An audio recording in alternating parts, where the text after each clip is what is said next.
सोचो, एक आदमी आएगा और कुछ लोग उसे खुदा समझने लग जाएंगे। उसके पास एक अजीब ताकत होगी और सारी दुनिया फितने में चली जाएगी। ये है दज्जाल का फितना, वो फितना जिसके बारे में हजरत मोहम्मद सल्लल्लाहु ताला अलैहि वसल्लम ने बहुत पहले ही और सबसे ज्यादा वार्न किया। और दज्जाल लफ्ज का मतलब होता है सबसे बड़ा धोखा देने वाला, सच को झूठ और झूठ को सच दिखाने वाला। लोग सोचते हैं दज्जाल आ चुका है, लेकिन दज्जाल अभी नहीं आया, लेकिन उसके फितने और बहुत सी निशानियां जाहिर हो चुकी हैं। सही मुस्लिम और सही बुखारी में दज्जाल के बारे में बहुत सी हदीस मिलती है। नबी सल्लल्लाहु ताला अलैहि वसल्लम ने फरमाया, दज्जाल की एक आंख खराब होगी जैसे उभरा हुआ अंगूर, और उसकी पेशानी पर काफिर लिखा हुआ होगा।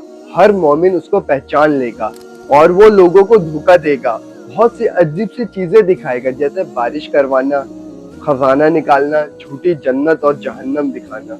लेकिन ये सब अल्लाह की तरफ से एक इम्तिहान होगा मोमिनों पर। हदीस के मुताबिक दज्जाल मशरिक की तरफ से निकलेगा, और कुछ रिवायत में आता है दज्जाल खुरासान की तरफ से आएगा।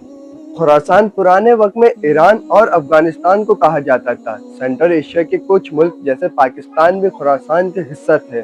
कुछ लोग पूछते हैं दज्जाल कब आएगा, लेकिन एग्जैक्ट डेट किसी को भी नहीं पता, ये सिर्फ खुदा जानता है। दज्जाल के आने की हदीस में कुछ निशानियां जाहिर की गई हैं, जैसे फितना आम होगा, कत्लो गारत बढ़ेगी, झूठ आम हो जाएगी, हर वो काम जो इस्लाम से दूरी कर दे वो बहुत बढ़ जाएगी।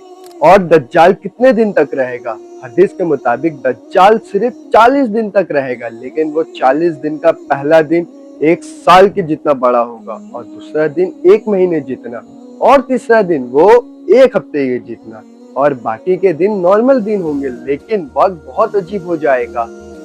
और दज्जाल कौन कौन सी जगह नहीं जा सकता? दज्जाल सिर्फ 2 जगह नहीं जा सकता, पहला मक्का और दूसरा मदीना। और इस दुनिया के लोग दज्जाल के पीछे क्यों जाएंगे? क्योंकि उनका ईमान कमजोर होगा और वो धोखा खाएंगे। और दज्जाल से बचने का तरीका, दज्जाल से बचने का सिर्फ एक ही तरीका है, और वो है सूरह कैफ। नबी सल्लल्लाहु ताला अलैहि वसल्लम ने फरमाया, सूरह कैफ की पहली और आखिरी आयत वो फितने से हमें बचाती है। और मजबूत ईमान, नमाज और अल्लाह से दुआ। और दज्जाल से बचने का तरीका क्या है? पहला तरीका सूरह कैफ। नबी सल्लल्लाहु ताला अलैहि वसल्लम ने फरमाया, सूरह कैफ की पहली और आखिरी आयत हमें फितने से बचाती है। और दूसरा तरीका नमाज, कुरान, मजबूत ईमान और अल्लाह से दुआ। और तीसरा तरीका मक्का और मदीना, क्योंकि दज्जाल वहां इंटर नहीं कर सकता। दज्जाल का खात्मा कैसे होगा? उस वक्त हजरत मेहदी अलैहिस्सलाम मुसलमानों की क़यादत कर रहे होंगे, और हजरत मेहदी अलैहिस्सलाम दज्जाल के फितने से मुसलमानों को बचा रहे होंगे। और उस वक्त अल्लाह ताला हजरत ईसा अलैहिस्सलाम को भेजेंगे। हजरत ईसा अलैहिस्सलाम दमिश्क के करीब उतरेंगे और फिर दज्जाल का पीछा करेंगे, और बाबे लूत के करीब दज्जाल मारा जाएगा।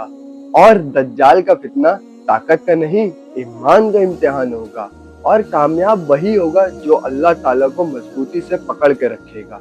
हम सबको अल्लाह ताला दज्जाल के फितने से